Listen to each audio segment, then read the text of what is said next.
नमस्ते, welcome to bike match channel. हम MSc second semester में हमारा फोर्थ पेपर इंस्ट्रूमेंटेशन केमिस्ट्री का, उसमें हम पोलरिग्राफी की स्टडी कर रहे थे। जो पोलरिग्राफी थी हम कुछ लास्ट वीडियो में पढ़ चुके थे कि पोलरिग्राफी क्या होती है, DC current, AC current, construction और पोलरिग्राफी, ये सब हम लास्ट वीडियो में पढ़ चुके थे, इंट्रोडक्शन वगैरह। उसके बाद हम आते हैं कि पोलरिग्राफी में जो वर्किंग इलेक्ट्रोड होता है उसका एडवांटेज और डिसएडवांटेज क्या होते हैं। इसे बोला advantage and disadvantage of dropping mercury electrode या वर्किंग इलेक्ट्रोड। वो बोल रहा है कि वर्किंग इलेक्ट्रोड के एडवांटेज डिसएडवांटेज बताइए, या ड्रॉपिंग मरकरी इलेक्ट्रोड के एडवांटेज और डिसएडवांटेज बताइए जो पोलरिग्राफी में होते हैं। वही वर्किंग इलेक्ट्रोड की अगर हम बात करें, जो वर्किंग इलेक्ट्रोड क्या होता है, वर्किंग इलेक्ट्रोड एक ड्रॉपिंग मरकरी इलेक्ट्रोड होता है जिसका यूज पोलरिग्राफिक टेक्निक के लिए किया जाता है, पोलरिग्राफी में किया जाता है। वही एडवांटेज की अगर हम बात करें कि एडवांटेज क्या होते हैं, इसके लाभ क्या क्या होते हैं। Mercury dropping electrode, it is a reproducible current and potential data. जो मरकरी इलेक्ट्रोड होता है वो रिप्रोड्यूस करता है करंट को, मतलब कि अगेन टू अगेन प्रोड्यूस करता है। एक बार करंट को प्रोड्यूस करेगा, फिर उसके बाद थोड़ा रुक के फिर एकदम प्रोड्यूस करेगा, फिर मतलब रिप्रोड्यूस करता है। रिप्रोड्यूस मतलब होता है अगेन टू अगेन प्रोड्यूस करता है, रिप्रोड्यूस करता है, करंट को रिप्रोड्यूस करता है, इसलिए इसको रिप्रोड्यूसिबल कहा गया कि जो mercury electrode, dropping mercury electrode होता है, रिप्रोड्यूसिबल करंट होता है, पोटेंशियल डाटा को भी, जो पोटेंशियल डिफरेंस होता है उसको भी रिप्रोड्यूस करता है। फिर वो एनालिसिस, जो एसिड का एनालिसिस होता है उसके लिए भी इसका यूज पॉसिबल होता है, क्योंकि जो मरकरी इलेक्ट्रोड होता है वो एसिड के साथ रिएक्ट नहीं करता है, इसलिए एसिड को एनालिसिस करना भी बहुत इजी हो जाता है पोलरिग्राफी में। पोलरिग्राफी में मरकरी इलेक्ट्रोड का यूज किया जाता है। मरकरी इलेक्ट्रोड के बेस पे हम एसिड को एनालाइज कर सकते हैं, मतलब उसको भी डिटरमाइन कर सकते हैं। वहीं डिसएडवांटेज की अगर हम बात करें, ये ऑक्सीडाइज बहुत इजीली हो जाता है, तो ऑक्सीडेशन रिएक्शन को ये डिटरमाइन नहीं कर पाता है। वहीं उसका कि उसका डिसएडवांटेज क्या क्या है ड्रॉपिंग मरकरी इलेक्ट्रोड के। ये mercury electrode is it not very useful for performing oxidation। Oxidation के लिए वेरी यूजफुल नहीं होता है, क्योंकि बहुत इजीली ऑक्सीडाइज हो जाता है। और एक अब देखिए ऑक्सीडाइज क्यों हो जाता है, क्योंकि नॉन कॉम्प्लेक्सिंग एलिमेंट होता है। जैसे मरकरी ऑक्सीडाइज होता है तो मरकरी में पॉजिटिव चार्ज हो जाता है, नेगेटिव निकल जाता है। ये 0.25 वोल्ट पर ही ऑक्सीडाइज हो जाता है, इसलिए इसका डिसएडवांटेज होता है ये। उसके बाद दूसरे डिसएडवांटेज की बात करें, टॉक्सिक एलिमेंट होता है, मतलब टॉक्सिक हानिकारक होता है, जहरीला पदार्थ होता है जो मरकरी होता है। तो लेकिन इसका फिर भी इलेक्ट्रोड के रूप में फिर इसको रिमूव कर दिया जाता है। एक जिंक पाउडर लिया जाता है, डंपिंग की जाती है एक्वस सॉल्यूशन के साथ, जो सल्फ्यूरिक एसिड होता है। जब डंपिंग करने के बाद हम मरकरी को रिमूव कर देते हैं, लेकिन ये टॉक्सिक एलिमेंट होता है। लेकिन अब जब मरकरी वर्किंग इलेक्ट्रोड की तरह बिहेव करता है, इसलिए इसका यूज किया जाता है, लेकिन एक टॉक्सिक एलिमेंट होता है। अब टॉक्सिक एलिमेंट है तो ऐसा नहीं इसका यूज होगा, बाद में इसको रिमूव कर देते हैं। Zinc powder is use and dumping, फिर इसको डंपिंग करते हैं जिंक पाउडर में। 5% एक्वस सॉल्यूशन होता है जो सल्फ्यूरिक एसिड में, इसको डिप कर लेते हैं।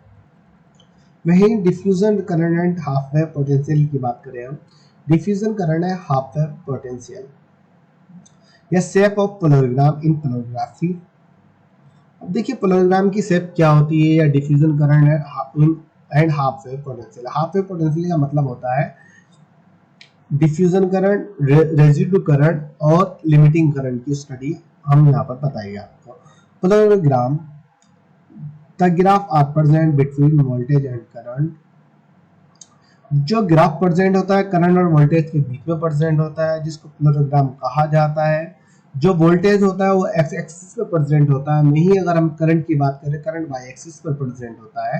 उसने एक डायग्राम के द्वारा यहाँ पे दिखाया जो हाफ वेव है, कि यहाँ पे वाई एक्सिस को उसने लिया जो करंट प्रेजेंट होता है, जिसको उसने ऐसे रिप्रेजेंट किया। वहीं उसने एक्स एक्सिस पे वोल्टेज को वी।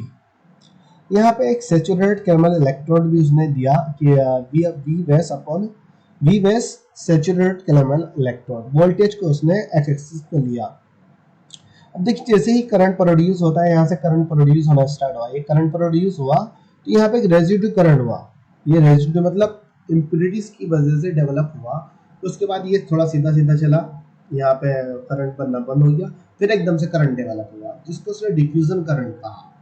फिर डिफ्यूजन करंट के बाद फिर करंट बनना बंद हो गया, फिर एकदम से बहुत सारा करंट बना, इसलिए तो इसको रिप्रोड्यूसिबल कहा गया कि रिप्रोड्यूस करता है, दोबारा रिप्रोड्यूस करता है करंट को। जो वर्किंग इलेक्ट्रोड होता है रिप्रोड्यूस करता है, यहाँ पे बहुत सारा करंट डेवलप हुआ जिसको लिमिटिंग करंट कहा जाता है। अब जो लिमिटिंग करंट होता है वो एक्चुअल में इस तरीके से दिखाई देता है,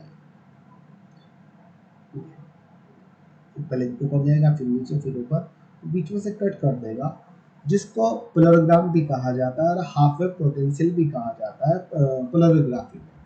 अब देखिए रेसिड्यू करंट कब डेवलप होता है वो थोड़ा हमने थ्योरी में यहाँ पे बता दिया। Residue current is produced due to impurities, impurities के द्वारा डेवलप होता है। Diffusion current due to oxidation and reduction of analysis, oxidation और रिडक्शन के दौरान डिफ्यूजन करंट प्रोड्यूस होता है। वहीं लिमिटिंग करंट की अगर हम बात करें, लिमिटिंग करंट एक मैक्सिमम करंट होता है जो ऑक्सीडेशन के दौरान ही प्रोड्यूस होता है। डिफ्यूजन जो करंट होता है उसको हम एक एल्कोविक इक्वेशन होती है उसके द्वारा कैलकुलेट कर सकते हैं। जो एल्कोविक इक्वेशन क्या होती है, एल्कोविक इक्वेशन ये होती है ID max is equal to 706 and D1/2 M2/3 1/2 2/3 M2/3 D1/2 M2/3 T1/6C। ID देखिए, जब ID का मतलब क्या है, ID का मतलब है डिफ्यूजन करंट। जब डिफ्यूजन करंट मैक्सिमम होगा तो जो फॉर्मूला लगेगा ID max is equal to 706 and D1/2 M2/3 T1/6C। वहीं जब डिफ्यूजन करंट मिनिमम होगा या एवरेज होगा, ID average is equal to 607 607 and D1/2 M2/3 T1/2C।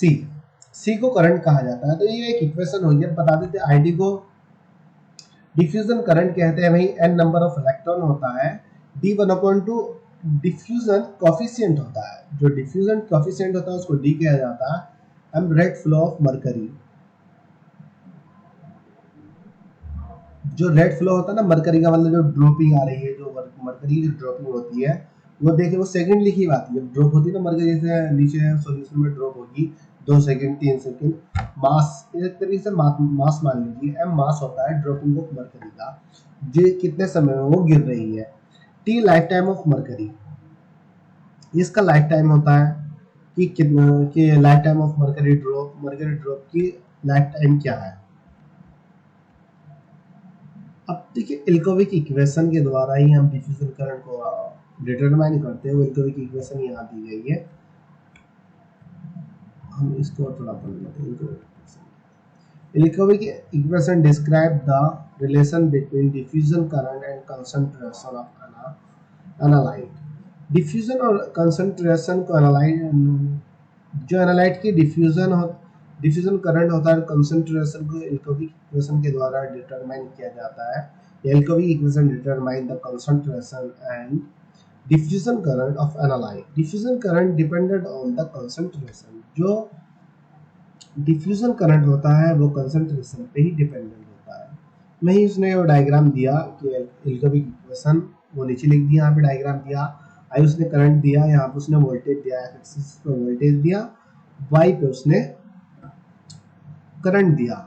आई से रिप्रेजेंट किया, वी को इससे, वोल्टेज को वी से रिप्रेजेंट किया। यहाँ पे एक करंट डेवलप हो जिसे रेसिड्यू करंट कहा जाता है। फिर उसके बाद करंट बनना बंद हो गया, फिर यहाँ पे एक डिफ्यूजन करंट प्रोड्यूस हो गया। डिफ्यूजन के बाद फिर करंट बनना बंद हुआ, फिर उसके बाद बहुत सारा करंट जो बना उसको लिमिटिंग करंट कहा उसने।